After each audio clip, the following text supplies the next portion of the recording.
going to be a big news in the world of cricket right now. বাংলাদেশের বিশ্বকাপের ভবিষ্যৎ কি? বাংলাদেশ কি তাদের ম্যাচেসগুলো শ্রীলঙ্কায় গিয়ে খেলবে? Bharat international cricket council BCCI and ICC সেই সুযোগটা কি বাংলাদেশকে করে দেবে?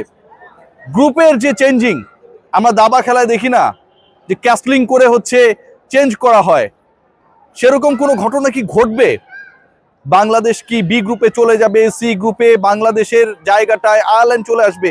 এই যে আলোচনাগুলো হচ্ছিল, আইসিসি বাংলাদেশে এলো গেল, ডিসিশন শেষ পর্যন্ত হলো না। বাংলাদেশ ক্রিকেট বোর্ডের অফিসিয়ালসরা যখন সকল আশা ছেড়ে দিয়েছিল, বাংলাদেশ ক্রিকেট বোর্ডের অফিসিয়ালসরা যখন মোটামুটি একটা ডিসিশনে চলে গেছে যে বাংলাদেশের হয়তো এই ওয়ার্ল্ড কাপটায় অংশগ্রহণের সুযোগটা আর নেই, কোনো দিক থেকেই নেই। লজিস্টিক্যাল অ্যাডজাস্টমেন্টের যে ধোয়া তোলা হয়েছে, বাংলাদেশের সিকিউরিটি এনশোর করার থেকেও যেন সেটাই সবচেয়ে বেশি প্রায়োরিটি হয়ে গেছে বিসিসিআই এবং আইসিসির কাছে। সেই জায়গায় হুট করে আবির্ভাব ঘটেছে পাকিস্তান গভর্নমেন্ট, পিসিবি, মহসিন নাকভির। আমি সবসময় একটা কথা বলি যে মহসিন নাকভি একটা মাল। এই লোকটা এমন এক মাল যে তিনি এশিয়া কাপের ট্রফি যখন দিচ্ছিলেন, ইন্ডিয়ান ক্রিকেটাররা তার হাত থেকে নেবে না, তিনি ট্রফি নিয়ে লকারের মধ্যে সেটা রেখে চাবি মেরে দিলেন, তালা মেরে দিলেন। তার হাত থেকেই শেষ পর্যন্ত ভারতীয় বোর্ড কর্মকর্তাদের নেয়া লেগেছে, সেটা এসিসির সভায়। ট্রফি নিলে আমার হাত থেকে নাও, না হলে দেব না। এই যে মহসিন নাকভি, যিনি ভারতীয় ক্রিকেট বোর্ড, আইসিসি তাদের হিসাব নিকাশকে উলট পালট করে দিতে পারেন, এবারও যেন সেই খেলটা আবার নতুন করে, নতুন ডাইমেনশনে, নতুন মঞ্চে দেখালেন। পাকিস্তান ক্রিকেট বোর্ড তাদের যে বিভিন্ন সোর্সেসগুলো রয়েছে, জিও নিউজ, পাবলিক নিউজ, বিভিন্ন নিউজ সোর্সেস যেগুলো রয়েছে, যে নিউজ হাবগুলো রয়েছে, তারা জানাচ্ছে they will not participate in the upcoming world cup যদি বাংলাদেশ অংশগ্রহণ করতে না পারে। আবারও বলছি, they will reconsider regarding the issue of their participation in the upcoming world cup. যে ওয়ার্ল্ড কাপটা শুরু হতে যাচ্ছে পরের মাসের 7 তারিখ থেকে, পাকিস্তান উইল রিকনসিডার, তারা অংশগ্রহণ করবে কি করবে না, according to the sources and the news agencies of Pakistan, PCB, বাংলাদেশের অংশগ্রহণটা নিশ্চিত হচ্ছে কি না সেটার উপর ডিপেন্ড করে। ভয়াবহ পরিস্থিতি, বাংলাদেশকে বিশ্বকাপে আপনার নিতেই হবে।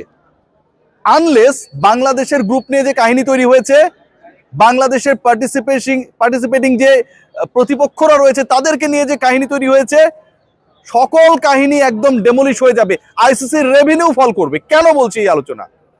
বাংলাদেশ অংশগ্রহণ না করলে ইন্ডিয়ার গোনার টাইম নাই, পাকিস্তান অংশগ্রহণ না করলে ইন্ডিয়া কেন, আইসিসিরও গোনার টাইম বের করতে হবে। টোটাল যে রেভিনিউ, এক ইন্ডিয়া পাকিস্তান ম্যাচ আয়োজন করে আইসিসি প্রফিট করবে, ব্রডকাস্টার প্রফিট করবে, পুরোটা আকাশ থেকে মাটিতে খসে পড়বে। ওয়ার্ল্ড কাপের রেভিনিউ 70% কমে যাবে if Pakistan decided not to take part in the upcoming world cup. Bharat পাকিস্তানকে এক গ্রুপে রাখাই হয়, যতই দেখতে না পারুক। ইন্ডিয়ান বলিউড ইন্ডাস্ট্রি আর আইসিসি চলেই হচ্ছে ইন্ডিয়া পাকিস্তান ক্ল্যাশ নিয়ে।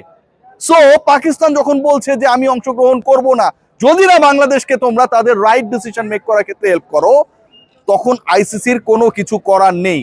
মুখে মুখে অনেক কথা বলতে পারে, অনেক লেটার পাঠাতে পারে, অনেক মেইল করতে পারে, অনেক ধরনের বক্তব্য আসতে পারে, অনেক সমস্যায় তারা রয়েছে, হাত ব্যথা, পা ব্যথা, মাথা ব্যথা, এগুলো কিভাবে সারাবে এই অল্প সময়ের মধ্যে। কিন্তু এন্ড অফ দ্য ডে ভারতের গ্রুপেও একটা বড় ধরনের ক্যাচার লাগার অপেক্ষায়। কারণ আপকামিং ওয়ার্ল্ড কাপে ভারত পাকিস্তানের যেই ম্যাচ, পাকিস্তান যদি শেষ পর্যন্ত না খেলে সেই ম্যাচও পোস্টপোন হয়ে যাবে। বাংলাদেশ যদি না খেলে, বাংলাদেশের যে 4টা ম্যাচ রয়েছে সেই 4টা ম্যাচ আলটিমেটলি পয়েন্টলেস, বাংলাদেশ থাকবে, অন্য দলকে আপনাকে ওয়াকওভার দেওয়া লাগবে। পাকিস্তান যদি না খেলে, ভারত সহ তার প্রতিপক্ষ 4টা দল ওয়াকওভার পাবে। টোটাল 8টা ম্যাচ টেলিকাস্ট হবে না। এই টোটাল 8টা ম্যাচের মধ্যে ইন্ডিয়া পাকিস্তানের ম্যাচ এবং ইন্ডিয়া পাকিস্তানের গ্রুপের খেলা যারা ফলো করে, তারা কেউ ওই গ্রুপের খেলা ফলো করবে না। হয় এবার ইন্ডিয়া পাকিস্তান এক গ্রুপে নাই, অথবা থাকার পরেও পাকিস্তান খেলবে না ডিসাইড করছে, ওই গ্রুপের কোনো ভ্যালু থাকে না। বাংলাদেশের সাথে প্রতিপক্ষের যে খেলাগুলো হবে, যতই সাধারণ নির্বাচনের কথা বলুন, এন্ড অফ দ্য ডে যে মানুষগুলো ক্রিকেটকে গালি দেয়, অনেক বেশি আপসেট হয়, সেই তারা এই মাঠে এসে খেলা দেখে। ভাই, মানুষ অনেক ভালোবাসে ক্রিকেটটাকে, অনেস্টলি গালিগুলো দেয় কষ্ট থেকে। বাংলাদেশের খেলাও রেভিনিউ ফল করবে। 70% of the revenue targeting by the ICC in the upcoming event হবে না। না হলে বিসিসিআই, আইসিসি এই যে একটা ভাব দেখাচ্ছে না বাংলাদেশকে গোনার টাইম নাই, সেই কাউন্টটা তাদের করতেই হবে। এখন কি হবে? এখন আমার কাছে মনে হয় বিসিসিআই দে আর আন্ডার প্রেসার, এক্সট্রিম প্রেসার। এই প্রেসার থেকে কিভাবে বের হবে? জায়সা যদি এখন ডিসাইড করে যে বাংলাদেশে গ্রুপ চেঞ্জ করা যাবে না, পাকিস্তান বলবে আমরা খেলবো না, ওয়ার্ল্ড কাপই শেষ। বাংলাদেশ পাকিস্তান খেলবে না, ওয়ার্ল্ড কাপই শেষ। এই ওয়ার্ল্ড কাপের কোনো ভ্যালু নাই। ইন্ডিয়া পাকিস্তানকে এক গ্রুপে রাখা হয়েছে, পরের বার যখন আবার নেক্সট স্টেজে যাবে তখন আরেকবার তাদেরকে খেলানো হবে, ফাইনালে গেলে আরো একবার খেলা হবে। এই যে তিনটা পার্টিকুলার ম্যাচকে টার্গেট করা হয়েছে, এবং যেই 3 ম্যাচ থেকে রেভিনিউ করবে আইসিসি এবং পক্ষান্তরে বিসিসিআই, টোটাল ওয়ার্ল্ড কাপ থেকে যে রেভিনিউ করবে তার 80% রেভিনিউ করবে এই 3 ম্যাচ থেকে। সেটা তো পুরোটাই জিরো হয়ে গেল। বাংলাদেশ ক্রিকেট বোর্ড এবং বাংলাদেশ সরকার, পাকিস্তানি নিউজ এজেন্সি যেটা জানাচ্ছে এখন পর্যন্ত, তারা কন্ট্রাক্ট করেছে পাকিস্তান গভর্নমেন্টের সাথে, পাকিস্তান সরকার কন্ট্রাক্ট করেছে পিসিবির সাথে। So it's not an issue যেটাতে সরাসরি বিসিবি জড়িত। বাংলাদেশ সরকার পাকিস্তান সরকারের সাথে যোগাযোগ করেছে, পাকিস্তান সরকার পিসিবির সাথে যোগাযোগ করেছে। যেভাবে ভারতীয় গভর্নমেন্ট মুস্তাফিজকে বাদ দেওয়ার ডিসিশন নিয়েছে, তারপরে তারা সেটা বিসিসিআই কে জানিয়েছে, ঠিক একইভাবে পাকিস্তান সরকার ডিসাইড করেছে বাংলাদেশ না খেললে তারা খেলবে না, পিসিবি কে জানিয়েছে। মহসিন নাকভি তিনি গ্রহণ করেছেন এই অফার, দে উইল রিকনসিডার। এবং এখন রিকনসিডার আসলে পাকিস্তানও করবে না, বাংলাদেশও করবে না, আলটিমেটলি রিকনসিডার করতে হবে আইসিসি কে। কি রিকনসিডার করতে হবে? ইদার বাংলাদেশের সি গ্রুপের ম্যাচেস গুলো 4টা ম্যাচের 4টায় শ্রীলঙ্কায় দিতে হবে, নাম্বার 1 অপশন, যে অপশনটা অনেক ডিফিকাল্ট। আর নাম্বার 2, বাংলাদেশের গ্রুপ শাফলিং করতে হবে, বাংলাদেশকে বি গ্রুপে দিয়ে সি গ্রুপে অন্য আরেকটা দল শিফট করে, বাংলাদেশের গ্রুপে অন্য আরেকটা দলকে শিফট করে। সো এই 2টা অপশনই রয়েছে এই মুহূর্তে বিসিসিআই এর কাছে। আজকে বিভিন্ন নিউজ পোর্টালে নিউজ হয়েছে বাংলাদেশের ক্রিকেট বোর্ডের কর্তারা হতাশ, তারা কোনো আশা দেখছেন না, বাংলাদেশ আপকামিং ওয়ার্ল্ড কাপে খেলবে না। শেষ পর্যন্ত সবকিছু ডিপেন্ড করছে জায়সা কি ডিসিশন নেয়। But end of the day Jay Shah is Jay Shah, Jay Shah is the president of ICC. Because of this ICC they have a big prospect in the upcoming world cup. Jay Shah কেন এত পাওয়ারফুল? কারণ এই প্রসপেক্ট, এই ফিন্যান্স, এই রেভিনিউ সবকিছুই ডিপেন্ড করে হচ্ছে এশিয়ান কান্ট্রিগুলোর ম্যাচেসের উপরে।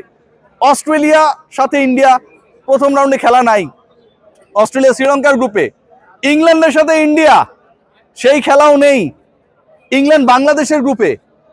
প্রথম রাউন্ডের খেলা বলতেই হচ্ছে ইন্ডিয়া পাকিস্তান। ভারত যদি টার্গেট করে তার দেশের 120 কোটি মানুষ খেলা দেখবে, অ্যাপে, টেলিভিশনে, বিভিন্ন পোর্টালে খবর নিবে, ব্রাউজিং করবে, পুরোটাই ধসে পড়বে। জাস্ট পাকিস্তান যদি ফাইনাল ডিসিশন জানিয়ে দেয় বাংলাদেশ না খেললে আমরাও অংশগ্রহণ করব না। সিকিউরিটি ইস্যু নিয়ে যেই প্রশ্ন উঠেছে, যেই প্রশ্ন তোলা হয়েছে, যেই দাবি জানানো হয়েছে, প্রত্যেকটা point very much legit and valid. আপনি একজন মুস্তাফিজকে নিরাপত্তা দিতে পারবেন না, পুরো দলকে আপনি নিরাপত্তা দিয়ে বিশ্বকাপ খেলিয়ে দিবেন, এটা মামা বাড়ির আবদার না। সো মামা বাড়ির আবদার যেহেতু না, এই লেজিট পয়েন্টে পিসিবি এন্ড বিসিবি তারা একই সাথে দৌড়াতে চায়। তারা যেন একটা রিলে রেসে দৌড়াচ্ছে, বুলবুল দৌড়ে ব্যাটনটা মহসিন নাকভির হাতে দেবে আর তিনি ফাইনাল যে জায়গাটা সেখানটায় টাচ করবে। Let's see what happen. But right now মহা চাপে Jay Shah, BCCI and ICC. Take care.